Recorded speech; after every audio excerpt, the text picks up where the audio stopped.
नमस्कार दोस्तों, मैं स्वागत करता हूँ मेरे यूट्यूब चैनल पे। आज मैं आप सबको बताने जा रहा हूँ कि आप जो क्रिप्टो माइनिंग कर रहे हैं, वो किस तरीके से टैक्सेबल में आएगी और किस तरीके से उसमें टैक्स पे करना रहेगा हम लोगों को।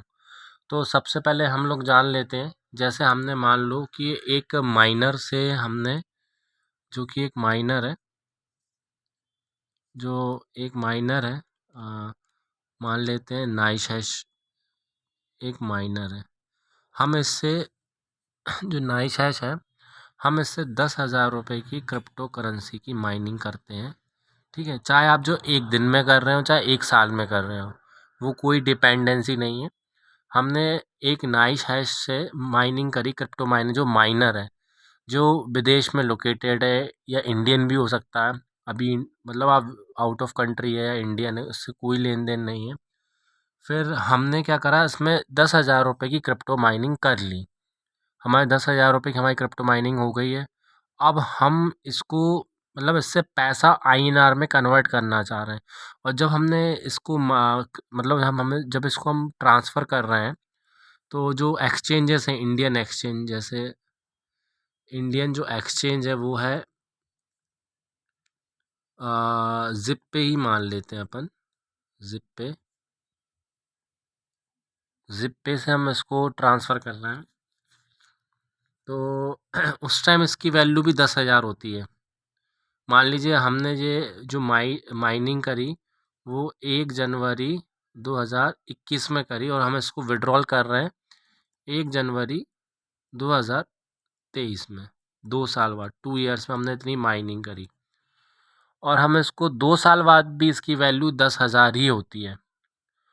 तो अब हमें इसको किस तरीके से टैक्स पे करना है, मतलब इस पर टैक्स लगेगा कि नहीं लगेगा। तो मैं आपको बताऊं, उस पर टैक्स लगेगा और वो किस तरीके से टैक्स लगेगा मैं आपको बता देता हूँ। अब आपने जब जिप पे से ट्रांसफ़र किया तो जिप पे ने आपसे 1% सबसे पहले तो वो टीडीएस ले लेगा आपसे। तो वो जो आपकी वैल्यू हो जाएगी 9,900 रुपये। एक्सचेंज ने आपसे इतनी वैल्यूएशन पे आपने 9,900 रुपये वो आपसे ले लेगा।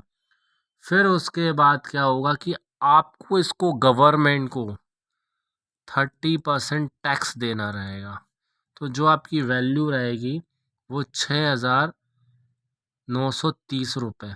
ये अमाउंट है, ये अमाउंट आपके पास बचेगा। अब मैं आपको बताता हूँ अब इसका टैक्सेशन प्रोसेस क्या है।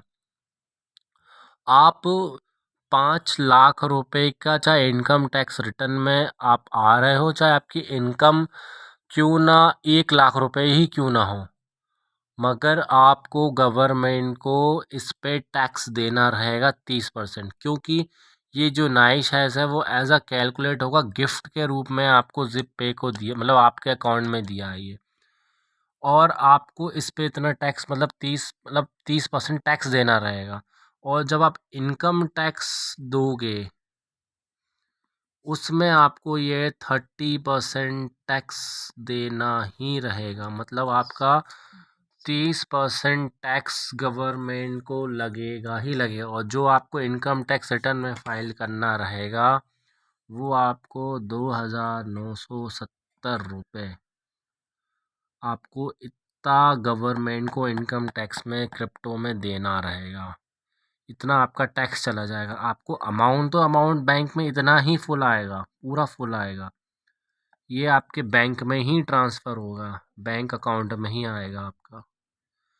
मगर आपको जब इनकम टैक्स देना रहेगा तो 30% इतना आपको देना पड़ेगा गवर्नमेंट को आपके इनकम टैक्स पे।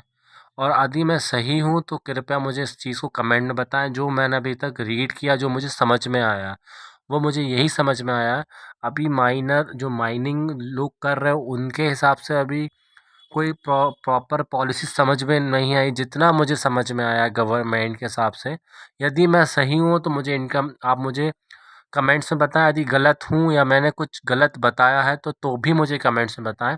क्योंकि मुझे ये लग रहा है कि जो ये ट्रांसफ़र होगा वो एज़ अ गिफ्ट के रूप में माना जाएगा। गवर्नमेंट इसको एज़ अ गिफ्ट मानेगी और गिफ्ट पे 30% टैक्स है ही, मतलब आपको 30% टैक्स देना ही रहेगा।